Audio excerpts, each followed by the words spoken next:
네, 국민연금이 흔들리는 지금 이 퇴직연금의 중요성은 점점 커지고 있습니다. 자, 오늘 퇴직연금 두 번째 시간, 바로 여러분들이 가장 많은 관심을 보이시는 이 현명한 퇴직연금 인출법에 대한 얘기를 한번 나눠볼까 합니다. 오늘도 퇴직연금 전문가 신영증권의 민주영 이사님 나오셨습니다. 안녕하세요. 네, 안녕하십니까. 프로필 보니까 연금금융 박사시네요. 네. 네, 어떤 전공인가요? 연금 전반에 대해서 연금이라고 하는 거는 이제 어떻게 보면 큰 산인데요. 네. 연금과 관련돼 가지고 뭐 마케팅도 있고, 그다음에 연금을 운용하는 자산 운용도 있고, 그다음에 소비자 보호도 있고, 퇴직연금은 어떻게 보면 또 기업 입장에서는 부채거든요. 그렇죠. 그래서 부채적인 부분도 있고, 그래서 연금을 둘러싸서 다양한 학문 분야가 많이 있습니다. 저는 이제 연금에 대한 자산 운용 쪽으로 전공을 했고요. 논문은 이제 우리 DC 퇴직연금에서 네. 일생에 거쳐서 어떻게 운용하는 것이 가장 효율적인가 이런 주제로 논문을 썼습니다. 아, 그러시군요. 자, 오늘은 주제가 이제 퇴직연금 드디어 잘 불렸다가 어떻게 잘 찾을 수 있느냐 이런 것인데요. 자, 우선 퇴직연금은 어떻게 인출하고 어떨 경우에 인출할 수 있습니까? 퇴직연금은 이제 55세 네. 이상이 되면요. 네. 그다음에 가입 기간 5년 이상 되면은 인출할 수 있습니다. 그렇다고 해서 55세 꼭 그때 되면은 반드시 인출해야 된다. 그건 아니고요. 네. 자금 흐름에 따라서 우리가 인출할 때는 국민연금이라든지 다른 이제 우리 뭐 개인연금도 가입하셨던 것과 고려하셔가지고 전체적인 계획과 목적에 따라서 인출 연령을 정하시면 될 것 같습니다. 우리가 연금으로 인출할 수도 있고 아니면 목돈으로 또 인출할 수 있습니다. 이제 둘 중 하나 선택을 할 수 있습니다. 목돈으로도 가능해요. 네, 맞습니다. 네네. 목돈으로도 뭐 퇴직금을 받게 되면은 이제 IRP 계좌로 일반적으로 그렇죠. 받게 되고요. IRP 계좌에서 내가 목돈으로 받을지 아니면 연금으로 받을지 선택할 수가 있습니다. 예. 그때 이제 퇴직급여는 목돈으로 받는 게 가능한데 네. 우리가 세입공제 받았던 그거는 목돈으로 받으면 좀 불이익이 있는 거잖아요. 맞습니다. 네. 네. 퇴직금도 사실은 또 목돈으로 받으면은 네. 불이익이 있습니다. 예. 네. 우리가 퇴직금을 이제 받게 되면은 자금의 원천에 따라서 세금을 다르게 매기거든요. 네네. 네. 그러니까 퇴직금은 퇴직소득세를 매기고요. 그다음에 말씀하셨다시피 세액공제를 받으면서 계속 이제 추가적으로 불입하셨던 금액은 나중에 연금으로 받으면 연금소득세, 그다음에 그냥 목돈으로 받으시면은 기타 소득세, 네. 네. 이렇게 더 고율의 그렇죠. 기타 소득세를 내게 네. 돼 있죠. 자, 그래서 인출 한도는 어떻게 됩니까? 그러면 네. 인출 한도는요. 우리가 이거를 뭐 지나치게 목돈으로 이렇게 왕창 받지 말고 연금으로 나눠서 받으라는 의미에서 인출하는 거에 대한 한도를 두고 있는데요. 네. 공식은요. 이제 그동안 쌓아놨던 연금액을 나누기 11 빼기 연차 곱하기 120 네. 이렇게 되어 있어요. 네. 그래서 뭐 예를 들어서 1년 차면 11 빼기 1이니까 10분의 1을 120% 이렇게 받게 되는 거죠. 네네, 네. 맞습니다. 이렇게 받게 돼 있고요. 그래서 공식에서 보시다시피 적어도 한 10년에 나눠서 받아라.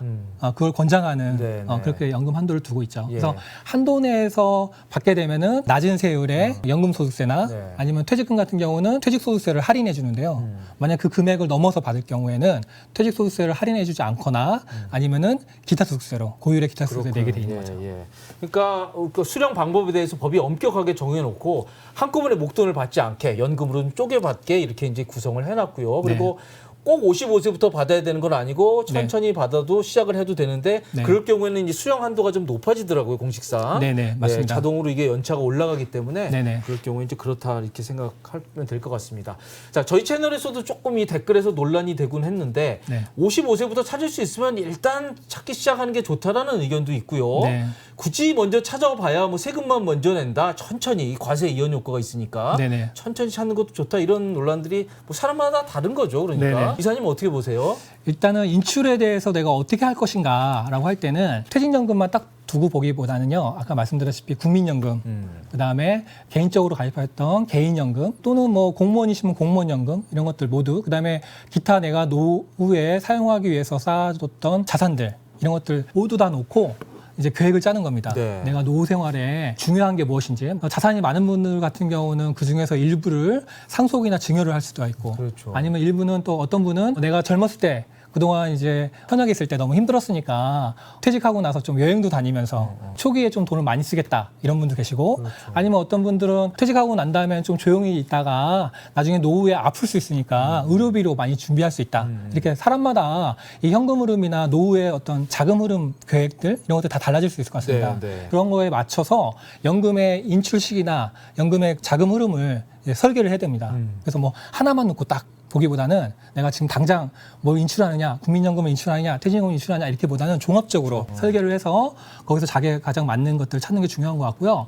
그다음 인출에서 가장 큰 목적은요. 무엇보다 제일 중요한 거는 내가 사망하기 전까지 그동안 쌓아놨던 은퇴 자산이 고갈되지 않도록 하는 게 중요하겠죠. 그렇죠. 예, 예. 그런 목적이 제일 중요하니까 그 목적에 맞도록 설계를 하는 것들이 필요한 것 같습니다. 그리고 이 IRP에서 또 굉장히 조심하셔야 될 부분이 이제 사적연금 수령할 때 이제 일정 기준을 넘으면 종합과세가 되잖아요. 네네. 그게 지금 얼마입니까? 지금은 1,200만 원까지 되고요. 네. 그다음에 이제 내년부터는 1,500만 원으로 늘어나죠. 늘어날 건데 이때 이제 주의하실 게 우리가 이제 퇴직하시게 되면은 IRP로 퇴직금 받는다고 했잖아요. 네. 그다음에 퇴직금이 있고 세액공제 받았던 추가 납입 불입 금액이 있고 그다음에 이 두 개를 운용해서 운용 수익이 있잖아요. 그렇죠. 그러면 이제 1,200만 원에 대해서 카운팅하는 거는 퇴직금은 아니에요. 네. 퇴직금은 빠지고 추가로 불입한 금액이랑 그다음에 이제 운용 수익. 그래서 사실은 어떻게 보면은 이제 추가로 불입한 금액과 그다음에 운용 수익이 내가 이렇게 연마다 1,200만 원 넘는다.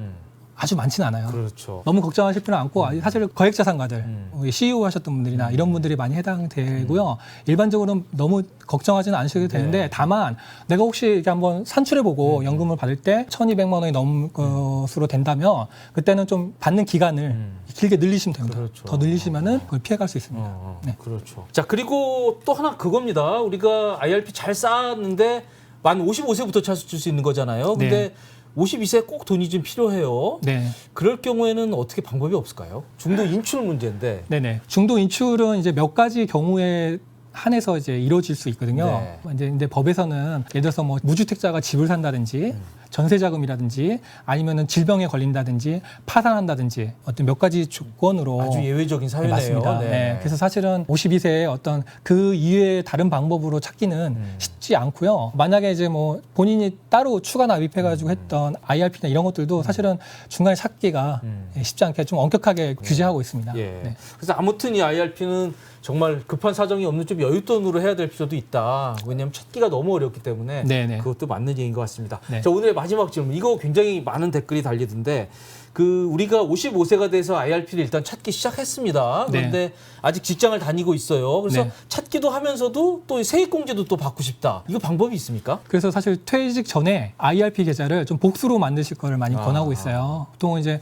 뭐 많은 분들이 IRP는 뭐 하나만 만들 수 있다 이렇게 생각하시는데 금융회사마다 한 개만 만들 수 있다는 거지 네. 이제 우리 가입자마다 한 개만 만들 수 있는 건 아니에요. 그래서 IRP 계좌를 뭐 예를 들어서 은행에서 하나 만드시고 모 증권사에서 하나 만드시고 뭐 이렇게 복수로 만드신 다음에 퇴직해서 좀 여유가 있으시다 국민연금도 받고 연금자산이 여유가 있으셔가지고 세액공제라든지 추가로 또 받고 싶다 한다면 그 자산을 IRP에다 불입하시면은 5월에 이제 종합소득 신고할 때 세액공제 받을 수 있습니다. 아, 그렇군요. 네. 그러니까 찾기 시작하면서도 다른 계좌를 통해서 세액공제도 받는 일석이조가 가능하다는 얘기네요. 맞습니다. 자, 저희는 지금 이 퇴직연금 전문가를 모시고 이 퇴직연금에 대한 얘기를 나눠보고 있는데요. 다음 영상에서는 이 디폴트 옵션에 대한 얘기를 한번 나눠보도록 하겠습니다. 지금까지 시청해주셔서 감사드립니다.